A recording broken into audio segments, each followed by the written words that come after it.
So we'll start off and just put your hands on the shoulders. And then we're going to do a little bit of kneading into the shoulders.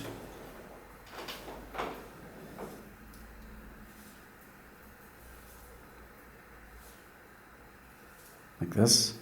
You can obviously spend longer doing this. I won't spend as long doing it. I'm just kind of showing you what we're going to do. Is this okay? Yes, that's brilliant. Are you using much pressure? A little bit, you know. I mean, you can always get feedback from your recipient just to check how is that okay? It's not too hard, too sore. No, I quite like a good deep. Yeah. You know.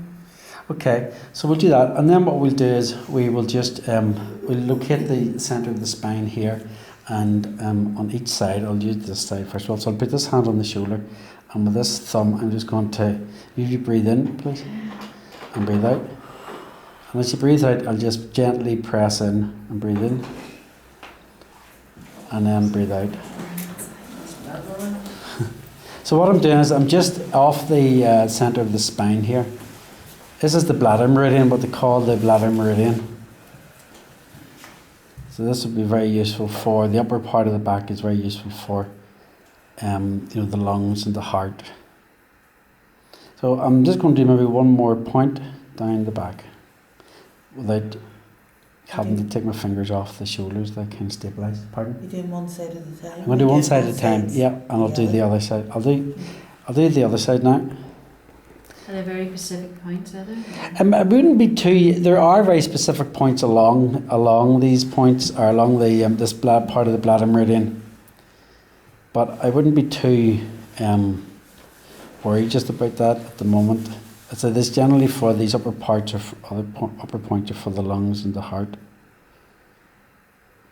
So I'll just do maybe 4 points down there. And of course you can repeat that, if you're working with somebody, then you can repeat that. And then I'll just do another little technique, which is just called the elephant walk. And we're just kind of walking down and back up. And you can repeat that. Okay? And then what I'm going to do is I'm going to come out another spot just to the inside of the shoulder blade.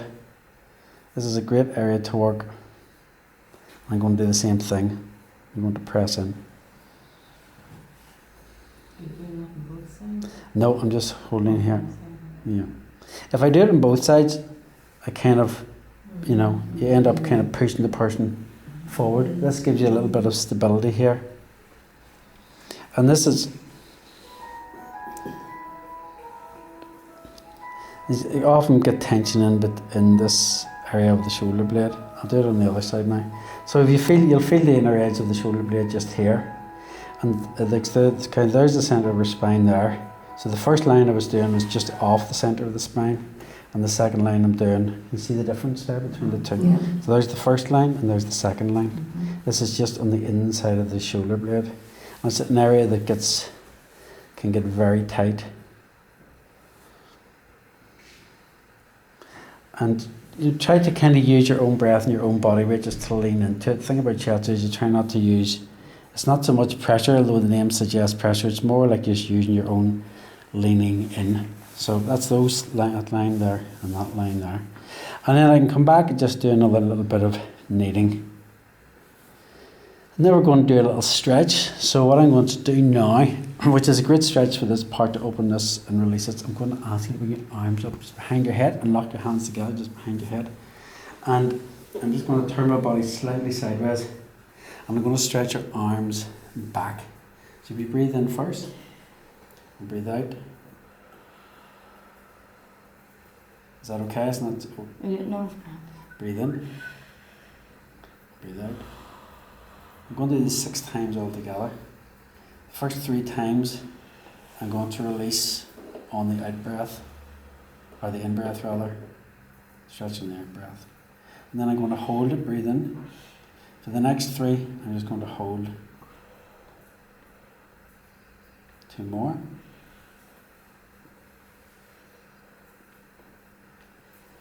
And 1 more. Which is a nice stretch for that whole upper back. Great. And then you put the arms just down again. Slowly. And we can just knead. So I can feel that has released that. It's a really nice stretch for that. Okay, now we're going to do some work on the top of the shoulders. And the way I'm going to show you to do that is, because I'm going to take a break from the fingers and the hands, and I'm going to use my arm. Okay? So I'll do it on this side since the camera is this side.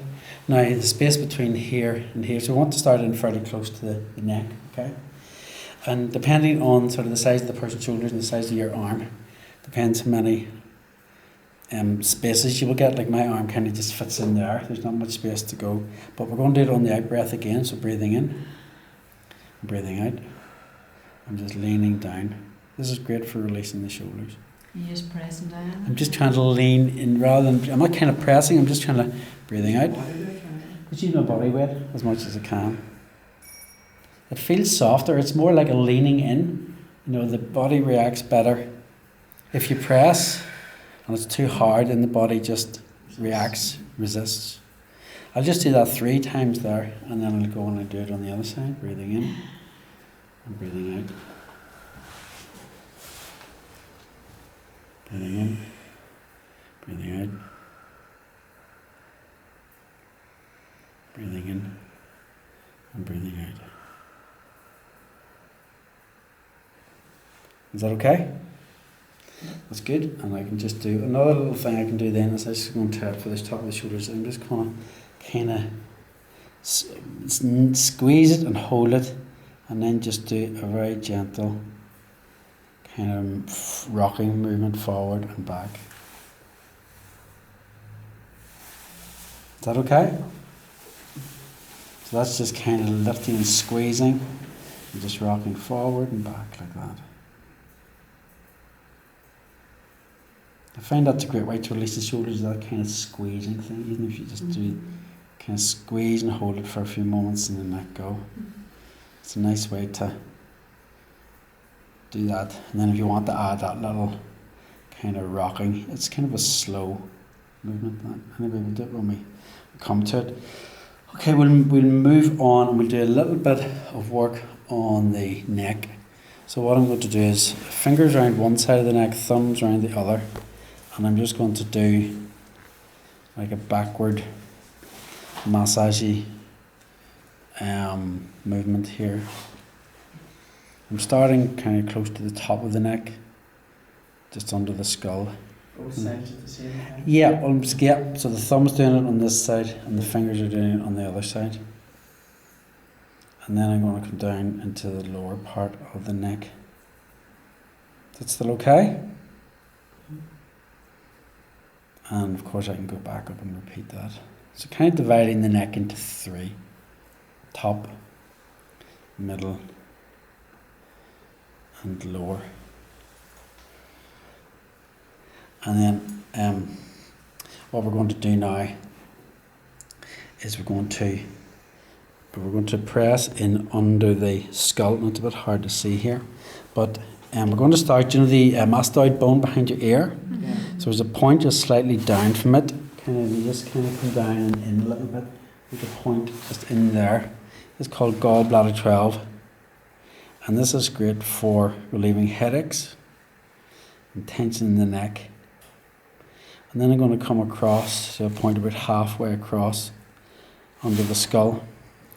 And this is number 20 on the gallbladder meridian. And this is called the pool of wind.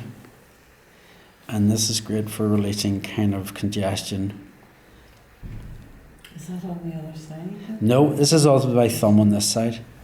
And then I'm going to do a final point, which is just in this muscle that runs Just up along here. the occipital ridge you're going? Just under the occipital ridge, yeah, that's right.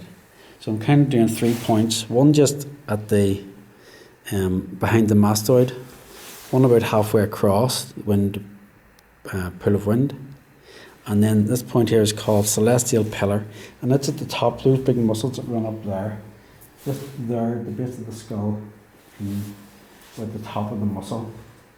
So this reminds them of a pillar This reminds me of a pillar. So the names were actually called after the location. And what does that one do that you're doing now? Well, these are all really good for, for anything around the head. So congestion, cold, stuffiness, Tension of the neck. tension in the neck, even good for eyesight, for the ears. I remember a man years ago, I was working around his neck like this, and he said, does this improve your eyesight? And I said, why is that? And he said, well, I couldn't read the newspaper, which was sitting against the wall when I came in, but I can read it now. So what we're going to do now is we're going to work down the side of the neck. I'm going to use the whole length of my thumb for this one, and I'm going to kind of press in here like this. So just imagine you're pressing the side of your neck. So we've gone under the skull, and now we're doing down the side of the neck.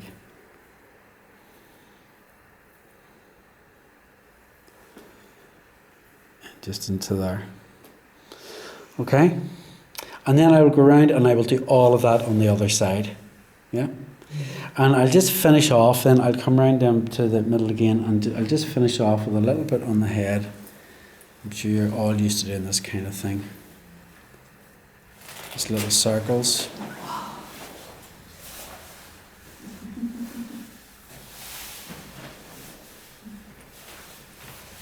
Just like that, yeah? Mm-hmm.